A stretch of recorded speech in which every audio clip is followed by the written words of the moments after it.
எல்லாருக்கும் வணக்கங்க. நிறைய பேர் கேள்விப்பட்டிருப்பாங்க திலாச்சிக்கா. ஒரு சிலர் அதை தலாக்கா அப்படிம்பாங்க. ஒரு சிலர் புளிப்புக்கா அப்படிம்பாங்க, புளிக்கா அப்படிம்பாங்க. ஒவ்வொரு ஊர்லேயும் ஒவ்வொரு வித்தியாசமாக சொல்லுவாங்க. பார்த்துக்கோங்க, இதில் பழமும் இருக்குது. இது காய், இதுதான் பழம். இதை சாப்பிட்டோம்னா கொஞ்சத்துக்கு கொஞ்சம் புளிப்பு கம்மியாக இருக்கும். முழுக்க முழுக்க புளிப்பாக தான் இருக்கும். அப்படியே விதையோடு சாப்பிடலாம், ரொம்ப உடம்புக்கு நல்லது.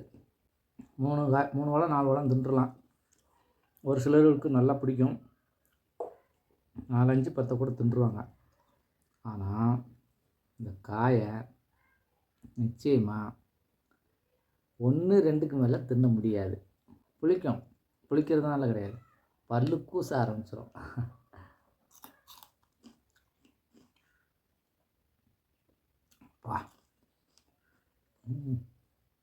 இந்த ஒரு காய்க்கு பல்லு கூசுதாருங்க. எல்லாருக்குமே தெரியும் இதெல்லாம் ஒரு பொருளா அப்படின்னு. இவங்களுக்கு சீப்பாக தெரியும். ஆனால் மற்ற ஏரியாக்களில், டவுனுகளில் இதை பிடிங்கி கொண்டு வந்து அதிசயமாக கடையில் விற்பாங்க. வாங்கி சாப்பிடுங்க, நல்லது. இன்னொரு முக்கியமான விஷயம், அதை தட்டி அதில் உள்ள விதையை வெளியே எடுத்துட்டு ஊறுகாய் போடுவாங்க. சூப்பராக இருக்கும். நல்லா ஊற வச்சு போடணும், மிக அருமையாக இருக்கும். பெருங்காயம், வெள்ளைப்பூடு, வத்தல் போட்டு நல்லா போட்டு சூப்பராக போடுங்க. கடுகு உளுந்து போட்டு தாளித்து போடுங்க, எண்ணெய் ஊற்றி சூப்பராக இருக்கும். நிறைய பேர் வாங்கி விற்கவும் செய்வாங்க. அதனால் டவுன் ஏரியாக்களில், கம்சன் கடைகளில் கட்டாயம் இருக்க வாய்ப்பு இருக்குது. எங்கள் ஏரியாவில் இருக்கும், உங்கள் ஏரியாவில் இருக்கான்னு தெரியல.